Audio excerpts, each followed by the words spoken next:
அவர் தலையில் அடிச்சிட்டு போயிட்டாங்க. ஏன்டா ராங்கா அட்ரஸை கொடுத்துட்டீங்களேன்னு. அதனால் அது இல்லை. நீங்கள் கேட்ட கேள்வி அருமையான கேள்வி. எல்லோரையும் ஒன்று திரட்டி நாங்கள் ஒன்று திரட்டிய பின்னால் இந்த வாக்குகள் சிதறாமல் என்ன செய்ய வேண்டும்? அம்மா கொள்கைக்கு எதிராக இருக்கக்கூடாது சார். தலைவர் கொள்கைக்கு எதிராக இருக்கக்கூடாது. தவறு சார், தவறு தவறு.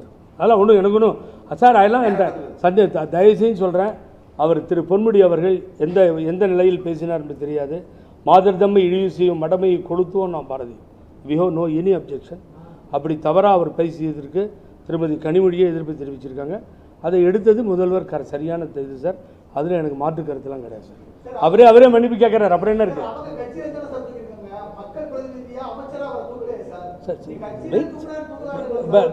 பிரதர்? வெயிட் பண்ணுங்க பிரதர். மாட்டும் போது தானே தூக்க முடியும். ஏங்க ரோட்டில் போயிட்டே இருக்காங்க. அப்போ ரோட்டில் பிஜேபி என்ன பண்ணுது? சைன் வாங்குது மும்மொழி கொள்கை திட்டத்துக்கு ஆதரவா. அப்போ திடீர்னு ஒரு கும்மிடிப்பூண்டி எம்எல்ஏ, முன்னாள் எம்எல்ஏ வராரு. வந்துட்டு அவரை நிறுத்தி சைன் பண்ணுன்னா அவருக்கு பழனிசாமி மாதிரி அவருக்கு மும்மொழியும் இரட்டை மொழியும் தெரியல. வர வர வர வர வர வர சைன் பண்ணிட்டாரு. சைன் பண்ணுற சார் எடுக்கணும் சார். நான் உங்கள் கேள்விக்கு ஸ்ட்ரைட்டாக பதில் சொல்கிறேன். அவரை பதவியிலிருந்து எடுக்க வேண்டும். அமைச்சர் பதவியிலிருந்து எடுக்கணும். தப்பே கிடையாது. நான் அதுக்கு தான் வந்துகிட்டு இருக்கேன். நான் அம்மாவால் அடையாளம் காட்ட இதே சேலத்தில் நடந்த மண்டபத்தில் ஏறி எங்கள் அண்ணன் தான் தலைமை தாங்குவார் இந்த கூட்டணிக்கு அப்படின்னு சொன்னேன் சார். வருங்கால முதலமைச்சர் ஓபிஎஸ் தான் சொன்னேன் சார். இவ்வளவும் பாராட்டி பேசணும் சார். பின்னாடி தான் தெரிஞ்சது சார் அவர் பிஜேபியில் இருக்கிறாருன்னு சொல்லி. அப்பயே வெளியே வந்தேன்.